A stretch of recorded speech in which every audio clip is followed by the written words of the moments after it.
ஆரம்ப ஜபமாக எழுதுவோம். இந்த ஜபங்கள் நல்ல 314 பாட்டு 314.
நாம் வாசிக்கலாம். சங்கீதம் 26 157. கர்த்தாவே என்னை நியாயம் விசாரி, நான் உத்தமனாய் நடக்கிறேன், நான் கர்த்தரில் நம்பிக்கை வைத்திருக்கிறேன், நான் தள்ளாடுவதில்லை.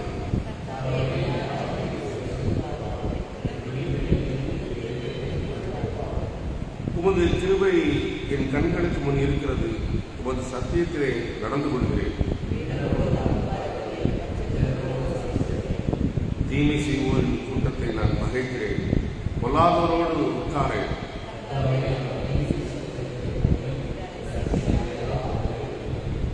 குற்றமில்லாதையில் என் கைகளை கழுவி ஒரு பீடத்தை சுற்றி வருகிறேன்.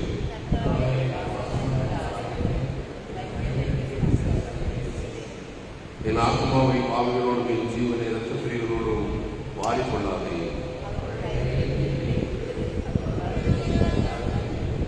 நானும் உத்தமனாய் நடப்பேன், என்னை மீட்டவரும் என்மேல் நெருக்கமாய் சபையை இதாவது குமாரன் பரிசுத்தாவிக்கும் வைத்துண்டாக ஆதியும் இப்போதையும் சதா காலமாக இருக்கிறபடியே ஆமென். சபையார் அமர்வோம். 1 சாமுவேல் 16:7 முதல் 13 வசனங்கள். 1 சாமுவேல் 16:7 முதல் 13 வசனங்கள்.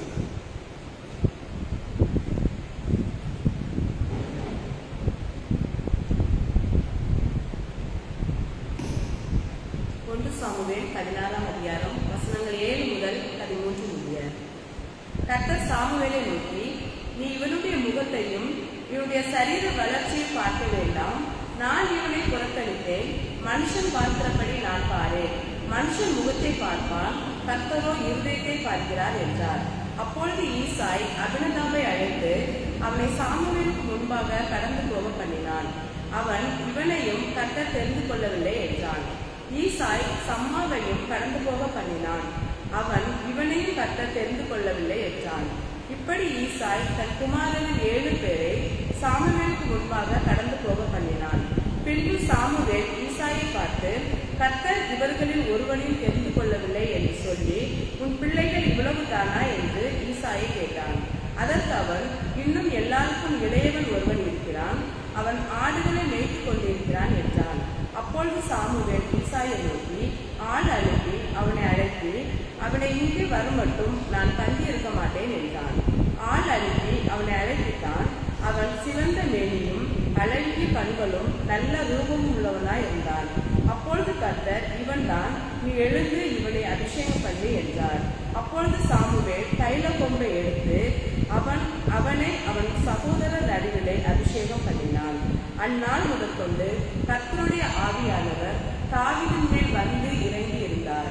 சாமுவேல் எழுந்து ராமாவுக்கு போய்விட்டார் என்பது.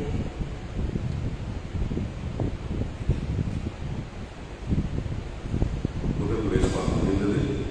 இரண்டாவது வேதபாகமாக மத்தேயு நற்செய்தி நூல் 23ஆம் அதிகாரம் 23 முதல் 28 வசனங்கள் வரை. 23 முதல் 28 வசனங்கள் வரை. ஐயோ, மாயக்காரராகிய வேதபாரகரை பரிசெயரே, நீங்கள் புதினாவிலும் வெள்ளையிலும் சீரகத்திலும் தசமபாகம் செலுத்தி நியாயப்பிரமாணத்தில் விசேஷித்தவைகளாக இருக்கிற நியாயத்தையும் இரக்கத்தையும் விசுவாசத்தையும் விட்டுவிட்டீர்கள்.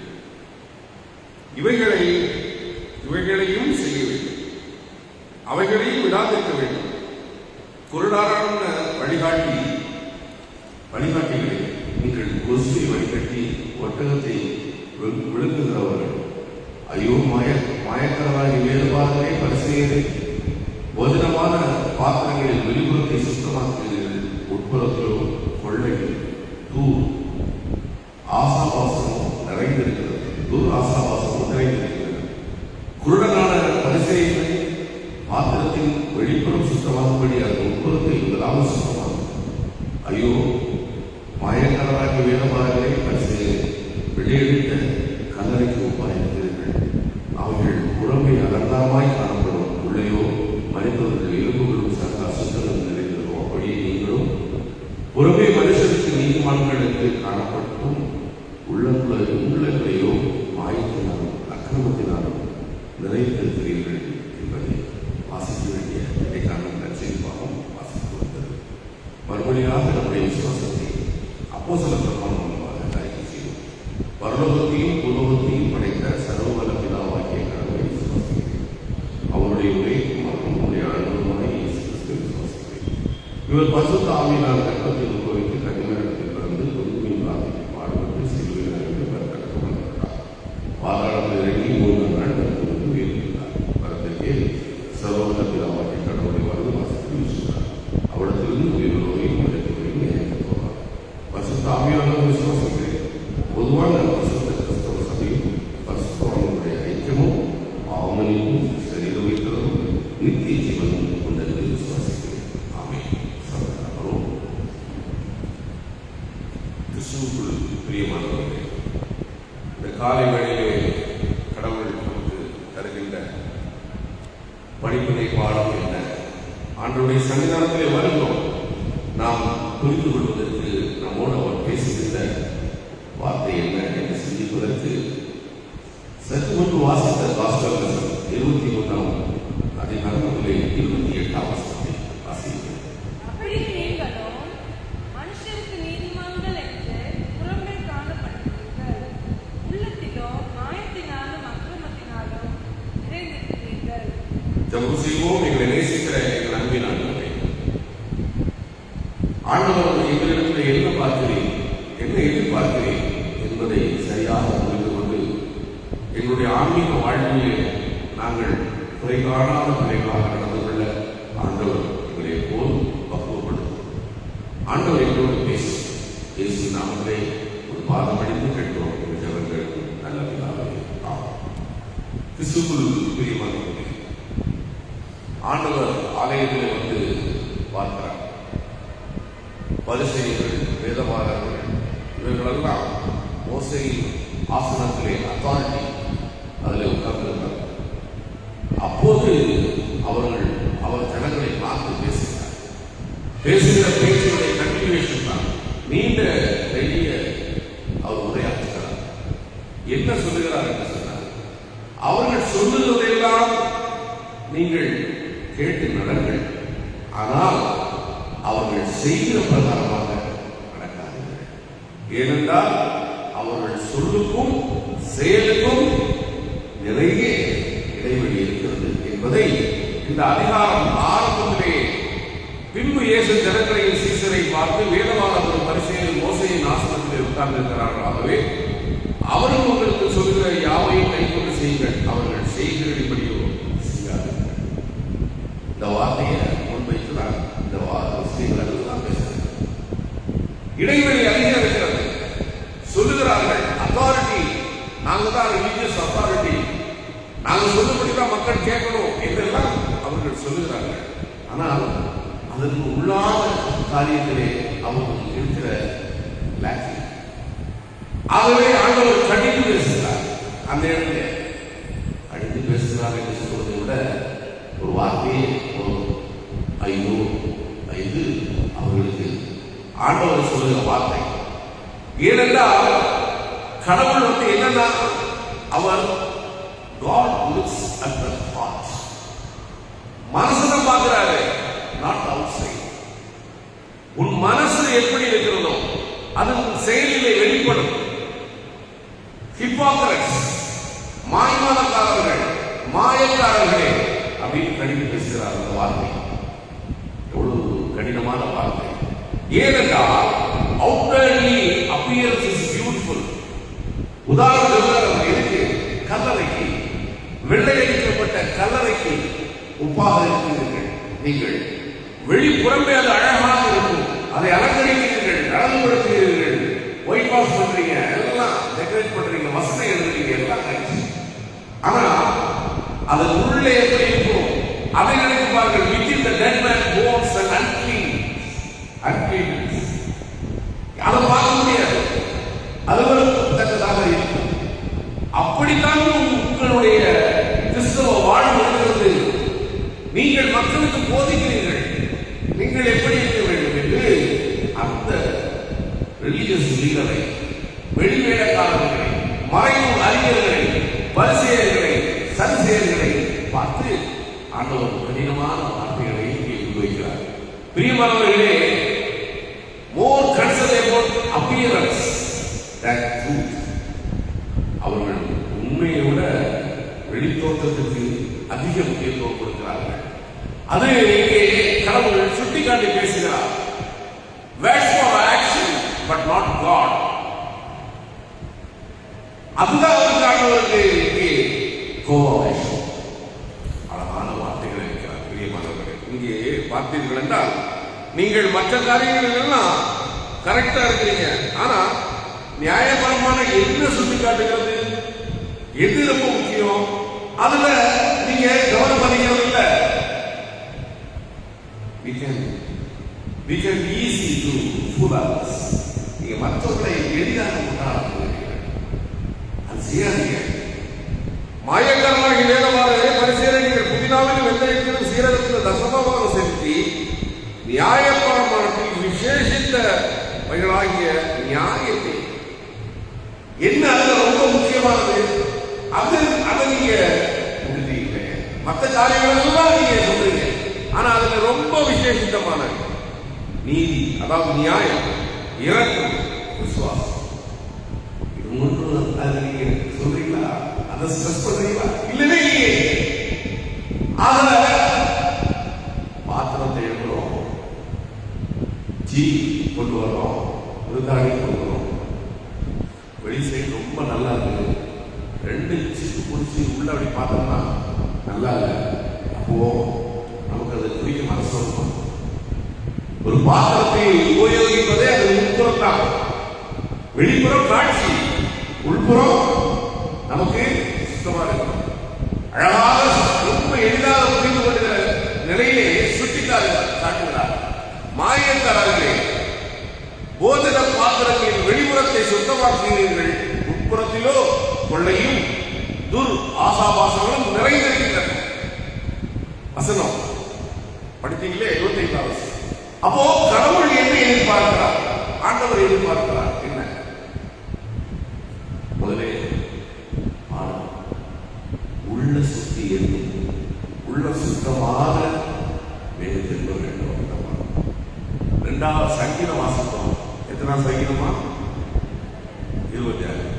இரண்டாவது சங்கீதம் சொல்லுது, என் உள்ளத்தை புடமிட்டு பாருமான், உள்ளத்தை புடமிட்டு பாரு. இல்லையா? இங்கேயும் கடவுள் அப்படி பார்க்க மாட்டாரு, மனுஷன் பார்க்கிற மாதிரி கடவுள் பார்க்க மாட்டாரு. அப்படிதானமா? கடவுள் எப்படி பார்ப்பாரா? நீ அவருடைய முகத்தையும் அவருடைய சரீர வளர்ச்சியையும் பார்த்து கணக்கு போடாத. அப்படிதானே? அடுத்த வசனம் என்ன சொன்னாரு? கடவுள் அப்படி பார்க்க மாட்டாரு, கடவுள் பார்வையே வேறு. இல்லையா? அப்போ அவருடைய பார்வை என்ன என்று இங்க டெக்ஸ்ட்ல பார்க்கணும். இந்த டெக்ஸ்ட் முடிஞ்ச பிறகு எந்த உள்ளம் தரும் பாடம். அப்போ கடவுள் உள்ளத்தை முக்கியப்படுத்துகிறார். புறம்பான வாழ்க்கை முக்கியமில்லை, உள்ளத்தை தூய்மையாக வெளிப்படுத்த வேண்டும் என்று ஆண்டவர் விரும்புகிறார். இன்னொன்று பார்த்தீங்கன்னா, வீட்டிலிருந்து புறப்பட்டு வரும்போது குளிச்சாச்சு, லேசா பவுடர் போட்டாச்சு, தலை சீவியாச்சு, அங்கேயெல்லாம் போட்டாச்சு, கண்ணாடி முன்னாடி நின்று கரெக்டாக இருக்காங்க ஒரு தடவை செக் பண்ணிடுச்சு. ரொம்ப வினோதமாக கேட்குற மாதிரி கேட்குறீங்க. நீங்களும் அப்படிதான். காலையில் கோயிலுக்கு வரும்போது 2 மட்டம் 3 மட்டமாவது கண்ணாடியை பார்த்துட்டு எல்லாரும் வரது ஏற்கலாம். இல்லையா? கரெக்டாக இருக்கா? சரி அப்படின்னு நம்மளே செக் பண்ணோம். வீட்டில் சமையல்லாம் செய்வோம். அதுதானப்பா. அப்போ திடீர்னு நினைச்சுவோம், சாம்பாரை சாப்பாட்டை ஊற்றி அப்படின்னு டேஸ்ட் பண்ணுவோம். எதுக்கு? நல்லா கரெக்டாக இருக்கா, டேஸ்ட் கரெக்டாக இருக்கா அப்படின்னு பார்க்கறது டெஸ்ட் பண்ணுவோம். அப்படிதான் இதெல்லாம் இருக்கதானே. வீட்டில் வந்து வரும்போது கதவை கூட்டிருப்பீங்க இல்லையா? வெளியே வீட்டில் ஆள் தூங்கிட்டு இருப்பாரு, வெளியே தூங்கிருப்பீங்க, கூட்டம் தொங்கியான்னு பார்த்தாவது வராமல் இருப்போமா? இல்லையா? ஒரு இழு கூட மனசு அப்படின்னு ஒரு இழுத்து, இதெல்லாம் நம்ம உலக பிரகாரமான நம்முடைய வாழ்க்கையிலே அன்றாட நிகழ்வுகளிலே நம்ம எல்லாத்தையும் செக் பண்றோம். சரியா இருக்கா என்று, சுவை கரெக்டா இருக்கா, இல்ல நேர்த்தியா நம்ம அந்த உடை ஊற்றிருக்கோமா, ஏதாவது தப்பா இருக்கா அப்படின்னு நம்ம டெஸ்ட் பண்ணுவோம். இல்லைங்களா? பிரியமானவர்களே, அது மாதிரி நம்முடைய ஆன்மீக வாழ்க்கையிலும் சுய பரிசோதனை வேண்டும். நம்ம டெஸ்ட் பண்ணணும். நம்ம ஆன்மீக வாழ்க்கையில நம்ம கரெக்டா இருக்கணும். டெய்லி வசனம் கேட்கிறோம், டெய்லி ஆலயத்துக்கு போறோம். நல்ல ஐயா நல்ல சொன்னாரு, அவரும் நல்லா சொல்றாரு, 2 பேரும் நல்லா சொல்றாங்க. அத நம்ம வாழ்க்கையோட சம்பந்தப்படுத்தி பார்க்கணும். இங்கிருந்து போனோடனே ரைட் அப்படின்னு படிப்பு, பாடங்கள், கச்சேரிக்கு போறது, மற்ற சொற்களையும் கேட்கிறது மாதிரி அல்ல. ஆண்டவருடைய வார்த்தைகள், ஜீவனுள்ள வார்த்தைகள், இது உங்களை சரிப்படுத்தும். இது வழிபாட்டுக்குரிய இடம், உங்களை வழிபடுத்துகிற இடம். பிரியமானவர்களே, ஆகவேதான் கடவுள் உங்களிடத்தில் பேசுகிறார். ஐயா, துடுப்புல போனோம், துடுப்பு படகுல போனோம், ஒரு ஊருக்கு ஆத்துல ஒரு துடுப்புல எழுதியிருக்கான், ஒரு துடுப்புல அவனே எழுதியிருக்கான். என்ன எழுதியிருக்கான்? நம்பிக்கை. இன்னொரு துடுப்புல செயல் அப்படின்னு எழுதியிருக்கான். ஒரு துடுப்பை வச்சுக்கிட்டு வண்டியில ஒரு ஆடு ஏறியாச்சு படகுல, ஒரு துடுப்பை வச்சு நம்பிக்கையை வச்சு அப்படியே போட்டு படகு போதுதான் சுத்தியே வச்சு அப்படியே. ஏன்னா ஒரு துடுப்பை வச்சு கட்டினா படகு போகும், அப்படியே அங்கே சுத்தி வரும். அப்புறம் நம்பிக்கை விட்டாச்சு, செயலை எடுத்து மறுபடியும் அதை சுத்துறது, அப்போ சுத்திக்கிட்டே தான். ஆனா 2ஐயும் எடுத்து அவர் சுத்தும் போது என்ன செய்யுது? படகு மூவ் ஆகுது.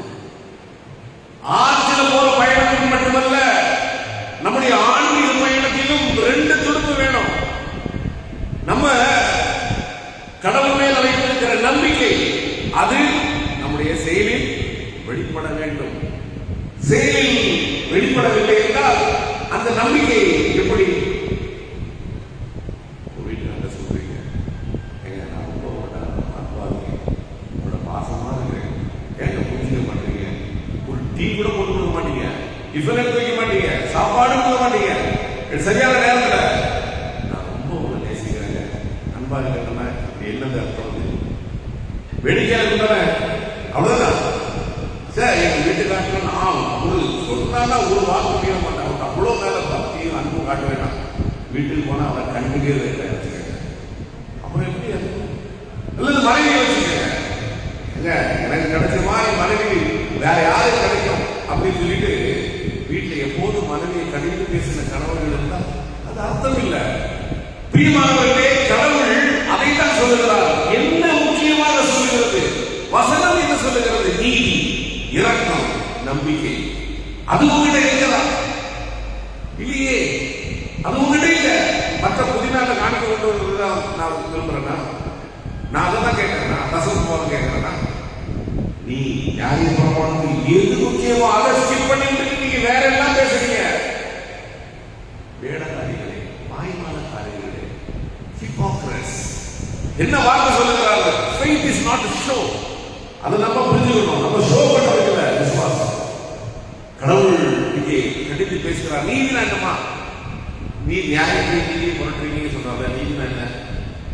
பாரபட்சம் பார்க்காம எல்லாருக்கும் ஒரே மாதிரி. நீதி என்பது மாறாதது. இரக்கம் என்றால் விட்டுக் கொடுக்கிறது, மன்னிக்கிறது. அப்ளிகேஷன். நம்ம ஒரு வார்த்தையை நம்ம வாழ்க்கையோடு தொடர்பு படுத்தி எளிமைப்படுத்தி பார்க்கணும். அதுக்கு தான், அந்த புரிதலுக்கு தான் உங்களோட விளக்கம். வேற ஒன்று. இரக்கம் என்றால் மன்னித்து, விட்டுக் கொடுத்து, அன்பு பாராட்டி, கொஞ்சம் இரக்கம். கடினமான இரக்கம் இல்லை. அவனும் மனுஷனானே, அவளும் மனுஷன். யாரும் பலகீனமான பண்பாட்டானே வந்துடும். இந்த மாதிரி தவறுகள்லாம் வந்துடும். சரி பக்கல, ஏ அப்பா ஐயா பெரிய தவறு, நீங்க மற்ற 3 பேர்ல எடுத்து காட்டும், நீங்க பெரிய தவறு செத்தது பெரிய தவறுமா? மற்ற 3 பேர்ல இது வேண்டாம் சொல்லணும். சுட்டி காட்டி பேசணும் இல்லையா? இறக்கம் இல்லையே உன்னிடத்திலே, நீதி இல்லையே உன்னிடத்திலே, நம்பிக்கை இல்லையே, கடவுள் மேல் வைக்கின்ற உறவு அது இல்லையே. எல்லாம் போலித்தனம், உள்வந்து வைத்து புறம் வந்து பேசுகிற போலித்தனம். ஆண்டவர் தான் சொல்லுகிறார், மாய்மாலக்காரர்களே, ஹிப்போக்ரட்ஸ். பிரியமானவர்களே, வெளிவேடம். இதைத்தான் ஆண்டவர் சொல்கிறார். இதிலிருந்து சென்னை போகும்போது இயேசுநாதரே வந்தார். பிரியமானவர்களே, ட்ரெயின்ல கிளம்புற எல்லாம் இயேசுநாதர் மாதிரியே வரான். இது என்னது அப்படின்னு ஆண்டவரையே ரொம்ப ஆச்சரியம். வரவங்க எல்லாம் இயேசுநாதர் மாதிரியே ட்ரெஸ் பண்ணி அதே ஸ்டைல அப்படியே வராங்க. இப்படி வண்டி போகுது, ட்ரெயின் போயிட்டே இருக்குது. அப்படியே விட்டுட்டு அப்படியே படுத்து எல்லாரும் டிக்கெட் பரிசோதனை வந்து எல்லாம் செக் பண்ணலாம். எல்லாம் அப்படியே மாறிட்டாங்க. அப்படியே குழம்பிட்டாரு டிக்கெட் பரிசோதனை. உடனே ஏசிட்ட டிக்கெட் கேட்டு ஏசி டிக்கெட் வாங்கி கொடுத்தாரு. பார்த்தாரு, பார்த்து அவரு ஆண்டவரே அப்படின்னு காலில் கொடுத்தாரு. ஒன்று ஏசுனாங்க. கேட்டு எப்பா எல்லாரும் என்ன பண்ணுறதுன்னு ட்ரெஸ் பண்ணிட்டு இருக்காங்க, என்ன மட்டும் பார்த்து எப்படி கண்டுபிடிச்சப்பா? உண்மையை கண்டுபிடிச்ச ஆண்டவரே சொல்றத படுத்துறாங்க. உங்ககிட்ட மட்டும்தான் டிக்கெட், உங்ககிட்ட மட்டும்தான் டிக்கெட் இருக்குது. உண்மை இல்லை. ஆண்டவரை வேடம் கிடைக்கிற யாரிடத்திலும் உண்மை இல்லை, நீதி இல்லை, இரக்கம் இல்லை. ஆனாலும் அவர்கள் ஆண்டவருடைய மக்கள் என்று ஒருத்தர் கோயிலுக்கு வரான்னு வச்சுக்கேன், ஒருத்தர் புதுசா கோயிலுக்கு வரான்னு வச்சுக்கிறேன். நான் சொல்லலப்பா, ஆண்டவர் சொல்றாரு. ஒருத்தர் இங்க பாருங்க, 15 வசனம் படிமா. 15 வசனம். மாயக்காரராகிய ஆ. வேதபாரகரே, ம். பரிசேயரே, உங்களுக்கு ஐயோ! ம். ஒருவன் உங்களை உங்கள் மார்க்கத்தானாகும்படி ம். சமுத்திரத்தையும் ம். பூமியையும் சுற்றி இருக்கிறீர்கள். ம். அவன் உங்கள் மார்க்கத்தனான போது அவனை உங்களிலும் இரட்டிப்பாய் நரகத்தின் மகனாக்குவீர்கள். பாருங்கம்மா, ஊரெல்லாம் சுத்தி ஒருத்தனை கிறிஸ்தவனாகிறதுக்கு ஆண்டவரை அன்பை ஏற்றுக்கிறதுக்கு ஒருத்தனை ட்ரை பண்ணி எடுத்து கொண்டு வந்து வர்றோம். ஆனா அவன் கிறிஸ்தவன் ஆன பிறகு அவனை உண்டு இல்லைனாகி என்ன செய்யுங்க? நரகத்தில் யாண்டா சும்மாவாக நான் இருக்கிறேன் அப்படின்னா சும்மா என் பாட்டு போயிட்டு கடவுளே உன் பைபிள் பாட்டு போட்டு எல்லாத்தையும் தூக்கி வந்த பிறகு உள்ள வந்த பிறகு தெரியுது இல்லையா? அப்படி ஆக்குவீர்கள் நீங்கள். ஓ, கடவுள் நம்மகிட்ட என்ன எதிர்பார்க்கிறார்? ஆண்டவர் நம்மகிட்ட உள்ளத்தை என்ன எதிர்பார்க்கிறார்? அதுதான் உள்ள சுத்தியத்தும் வேறு செல்வ வேண்டும். என் உள்ள புரிதாக வேண்டும். உடம்பிட்டு பார்ப்பார்கள். என் மனதை பார், என் உள்ளத்திலே கற்கும். இதுதான் இன்னைக்கு கடவுள் படிப்படியாக கொடுக்கிறார். எல்லாத்தையும் செக் பண்றோம். கடவுளே, இந்த வசனத்தின் அடிப்படையில் நான் கரெக்டா இருக்கிறேன். ஆண்டவரை மட்டும் பிரியமான பிள்ளையா இருக்கிறேன். எவ்வளவு இடத்துல குறை இருக்கிறாங்க. ஆண்டவரை ஒரு பாடனாலியா பாரம் என் தந்தையே, என் உள்ளத்தை யாருமே காணாத உள்ள அலங்கோலத்தை பாடனாலியா நம்ம ஆண்டவருக்கு முன்னாடி எப்படி இருக்கிறோம் சுய பரிசோதனை செய்ய அழைக்கிறார்கள். Self evaluation, the type of self evaluation. நம்ம சுய பரிசோதனை ஆண்டவரே பலவீனம் மாம்சத்திரியை கொண்டு இயேசுநாயகா எந்த உள்ளம் தள்ளும் இயேசுநாயகா என்று கேட்போம். ஆண்டவருடைய உள்ளத்தை வரட்டும். நம்ம அப்போ நீதி, இரக்கம், நம்பிக்கையை வெளிப்படுத்துகிற மக்களாக ஆண்டவர் சுட்டி காட்டுகிற உண்மைப்படி வாழ உங்களுக்கும் எனக்கும் ஆண்டவர் பலத்தை தந்து வாய்மானத்தை மாற்றி ஆண்டவருடைய பிள்ளையாக வாழ பலப்படுத்தி காப்பாராக. எல்லா புத்தியுமே நம்முடைய விசுவாசம் உங்கள் இருதயங்களை சிலரை பலப்படுத்தி காப்பாராக. 628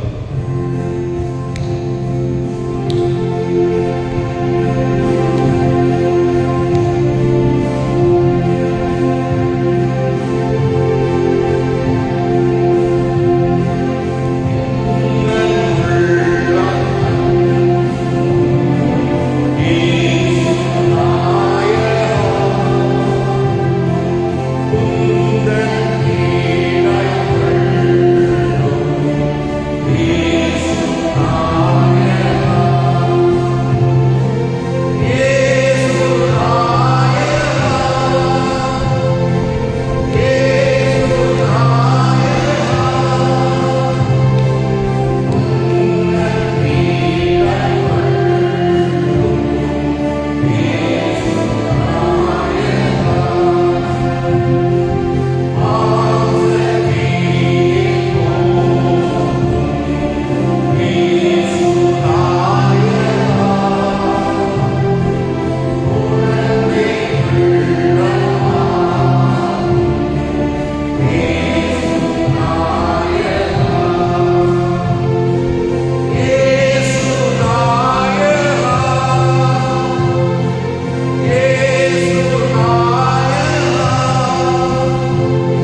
தெளிவுபடுத்தி சொன்னதற்காக நன்றி செலுத்துகிறோம் சுவாமி.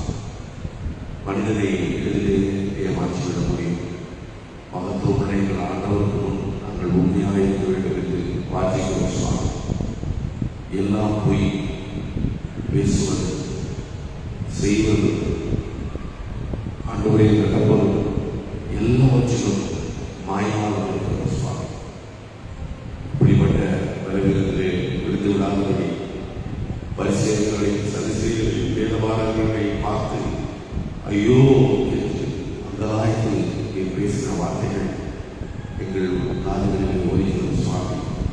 உள்ளான மனமாற்றத்தை, உள்ளான ஆண்டவரே நம்பிக்கையை, நீதியை, இலக்கத்தை உடையவர்களாக ஆண்டவரே இந்த மகிமானமான உலகத்தில் எங்களை நாங்களே சரி செய்து கொள்ள நீ தருகிற வாய்ப்புகளுக்காக ஆண்டவரே நன்றி செலுத்துவாங்கப்பா. ஒரு காதில் கேட்டு ஒரு காதில் விட்டுவிடாதபடி சுய பரிசோதனை செய்து உமக்கு பிரியமாக நடக்க கற்றுத்தார். ஆண்டவரே என்னை உமக்கு தன்னை ஆண்டவரே என்று பாடுகிறோம். ஒரு கையிலே கையளிக்கிறோம். உங்களுடைய சித்தப்படி வாழ்வதற்கு வேண்டிய பலனை எனக்கு தாரும். எங்கள் உள்ளத்தை பாரும் ஆண்டவரே, உள்ளத்தை பாரும். புறம்பை அழகாக எங்களை காண்பிக்கிறோம். உள்ளத்திலோ நீர் மனிதன் பார்ப்பது போல புற அழகை புறத்தோற்றத்தை பார்க்கிற ஆண்டவர் அல்ல. எங்கள் உள்ளத்தை பார்க்கிற ஆண்டவர், உள்ளத்தோடு எங்களை நேசிக்கிற ஆண்டவர், உள்ளங்கையில் எங்களை வரைந்து வைத்திருக்கிற ஆண்டவர், உள்ளபடியே எங்கள் மேல் அக்கறைப்படுகிற ஆண்டவர்.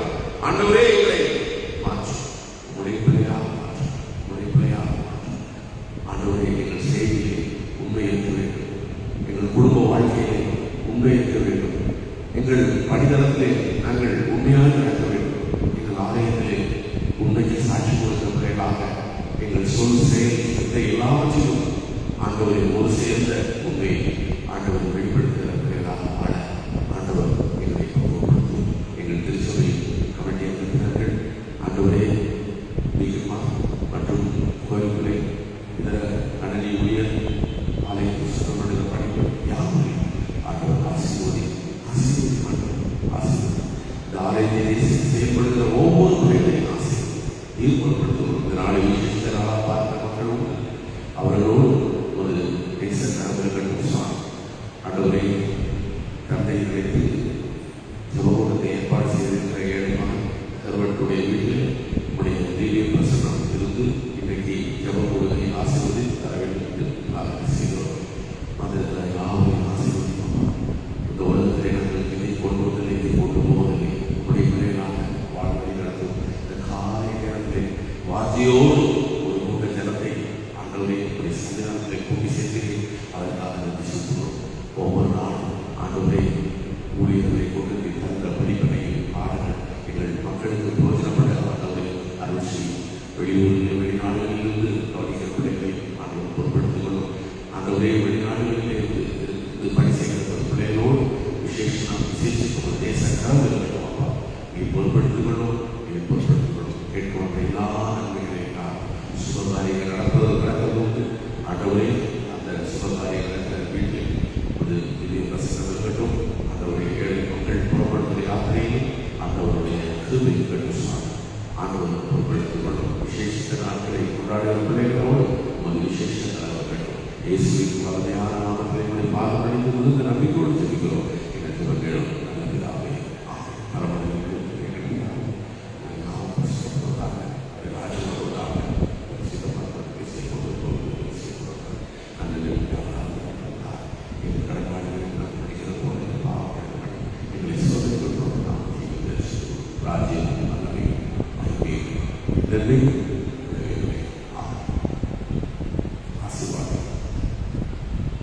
ஆண்டவராய் இயேசு கிறிஸ்துவின் கிருபையும் பிதாவின் அன்பும் தூயாவின் உதவியும் என்றும் என்றும் சதாகாலம் நம் அனைவரோடும் ஆசீர்வதிப்பாராக. என் ஆத்மாவே கர்த்தரை துதி. என் ஆத்மாவே